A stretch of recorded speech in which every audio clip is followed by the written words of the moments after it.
আসসালামু আলাইকুম প্রিয় বন্ধুরা, আমার ইউটিউব চ্যানেল রোমানা কিচেন। আমার ভিডিওটা যদি ভালো লেগে থাকে তাহলে সাবস্ক্রাইব করে দিবেন। আপনাদের জন্য নতুন একটা রেসিপি নিয়ে এসেছি, তার নাম হচ্ছে পাস্তা। পাস্তা কিভাবে বানানো হয় রেস্টুরেন্টের মতো আমি দেখাবো। একদম সহজ পদ্ধতিতেও ঘরোয়াভাবে পাস্তা বানানো যায়, পুরোপুরি রেস্টুরেন্টের মতো। আমি রুটি আটা করেছি, এখন আমি রুটি বানাবো, আপনাদেরকে দেখাবো কিভাবে। পুরোপুরি দোকানে আপনারা যেসব পাস্তা কিনেন। আমি রুটি বেলতেছি, আপনারা রুটির দলাটা একটু বড় করে নেবেন, একটু বেশি নেবেন, কারণ এটা পাস্তার আটাটা একটু বেশি নেবেন।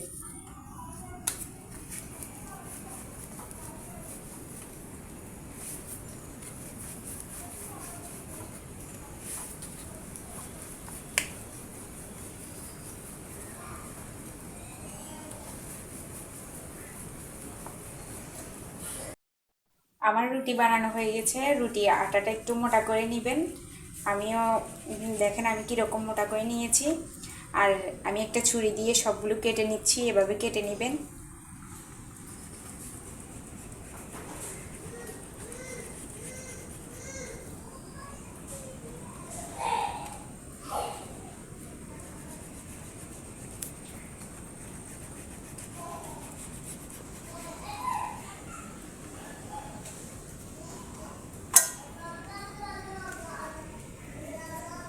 এভাবে কাটবেন ছোট ছোট করে।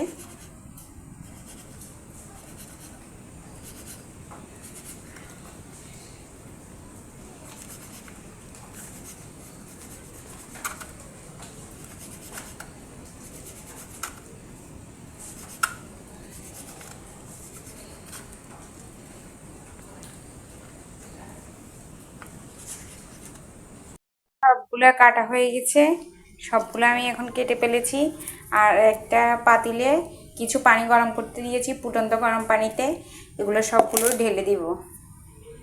দিয়েছে পানি ভিতরে সামান্য পরিমাণ একটু তেল দিতে হবে,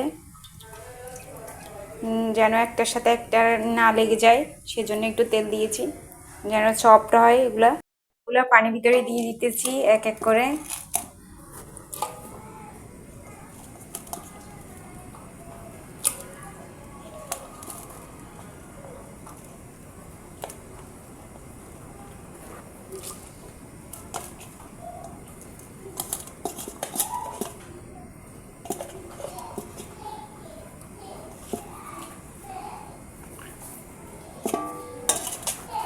আমি পাস্তা বানানোর জন্য কিছু গরু মাংস নিয়েছি। আপনাদের বাসায় যে মাংস থাকলে হবে, মুরগি মাংস বা ডিমও ইউজ করতে পারেন।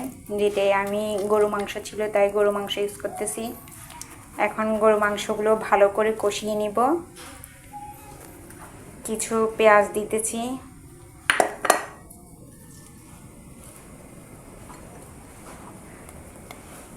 পেঁয়াজ,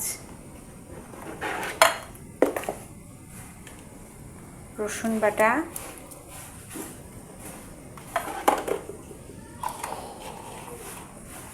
তারপরে আদা, তারপরে এই যে লবণ দিয়ে একসাথে ম্যারিনেট করতেছি গরু মাংস। তারপর গরু মাংস আমি ভালোভাবে কষিয়ে নিব। আমার ততক্ষণে পাস্তা হয়ে গেছে, সিদ্ধ হয়ে গেছে। দেখেন থেকে নামিয়ে ফেলেছি, এখন ঠান্ডা পানি দিয়ে ধুয়ে ফেলেছি।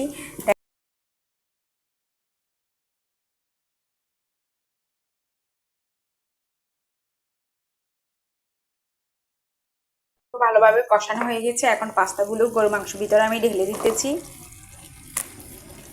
ভালোভাবে নাড়তে হবে,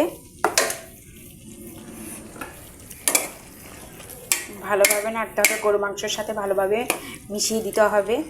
পাস্তাগুলো হয়ে গেছে ভালোভাবে, দেখেন। এখন আমি নামিয়ে আপনাদেরকে দেখাবো বাসায় আটা করে একটা রুটি দিয়ে পাস্তা বানিয়ে বেলুন। এইভাবে পাস্তাগুলো আমি চুলা থেকে নামিয়ে ফেলেছি, দেখেন পুরোপুরি রেস্টুরেন্টের মতো এভাবে বানিয়ে ফেলুন। পরবর্তীতে আপনাদের জন্য আরেকটা রেসিপি নিয়ে আসবো। আসসালামু আলাইকুম, আল্লাহ হাফেজ।